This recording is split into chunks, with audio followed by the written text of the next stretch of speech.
Hello everyone and no one, and welcome to another Rotten's Guns. This video is done in my apartment because I'm sick. Couldn't make it to the range last weekend because I was just worn out and I didn't know if there's going to be a concealed carry class. Couldn't make it out yesterday because I ended up either picking up a bug or with the weather changes in Michigan, it hasn't been going well. I wanted to go to the range mostly because I wanted to test this 40 to 9mm KKM precision barrel that I had fitted to my M&P I got from my father, to make sure it was actually working. I mean, right now, I can rack it pretty easily, so I don't have to worry about any lockup issues. I mean, they did say there would be some minor fitting. I just want to make sure it actually runs properly. So this video is more going to be about conversion barrels, and it's, are they necessary? And like most things, for 99% of the population, no. Because in all reality, you don't need anything more than a 9mm.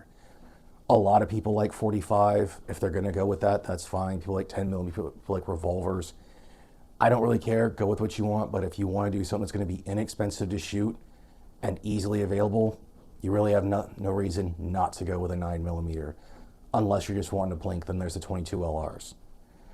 So when I bought that one, I also had bought, because I picked up a Gen5 G22 that I have obviously changed the trigger out of. I got a 40 Smith & Wesson KKM precision barrel for it as well, and it was just straight drop-in, so I still got to test it. Now, I've gotten some other conversion barrels, like the one I use in my Shield Performance Center that was originally in 40. It's got the 9mm barrel in it because it's easier to shoot that way. So for some people, they are going to like the conversion barrels because it does give them multiple calibers. For something like the 10mm, it's nice because you're not going to get the markings on the chamber like you do shooting a 38 special out of a 357 or a 44 special out of a 44 Magnum. Again, are they necessary? No, not really. Most people are going to tell me I'm dumb for doing something like this, but I'm weird and I don't care. And that, but then you look at something like, you know, the long slide 10mm that I have. I have the Lone Wolf 40 Smith & Wesson conversion. I don't remember who made the one for my Shield. If I think, like I said before, if anyone has a 40 Smith & Wesson Shield and wants to get a conversion barrel, I'm 90% sure you can just buy a whole new slide, but a conversion barrel isn't too inexpensive, and I can drop a link at some point to where I got it. I can always like throw it on Twitter or something. So basically, are conversion barrels necessary? For people who might like them. But in all reality, no. It's just easier to go with a 9mm. If you go with something like a regular Glock, especially in the 9mm, this is the new, or not the new, my new PSA full frame, that I got all 3 frames that they sell for like $150 or something, because they had the President's Day sale, and go through the stupid laws that Michigan has of them not being complete firearms, then have to go through and register them as actual pistols because of dumb laws.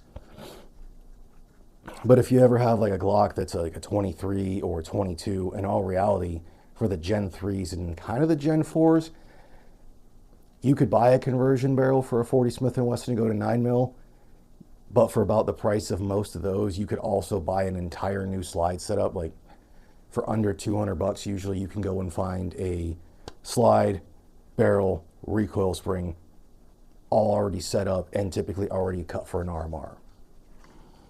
So I also have some barrels being, or some slides being sourced for some of the other Glock frames that I have, so I can actually do individual guns for testing of optics. Basically just wanted to get a video out. I know I sound like crap for something basically to get out and kind of go over it. I like conversion barrels, but I also understand I'm weird. I like the more esoteric stuff, but I also do have the full realization that if you're going to have like a home defense gun, carry gun, there's no reason to go with anything other than 9mm. And honestly, depending on what you do, Glock is pretty much just going to work for you unless you just like other stuff. There's no reason to go with anything else for other than you're just wanting to be that way. So it all depends on the person. So get out there, shoot. Hopefully the weather's nice for you, or nicer, and you don't catch any of the illnesses that have been going around. Have a good one, folks. I'm done.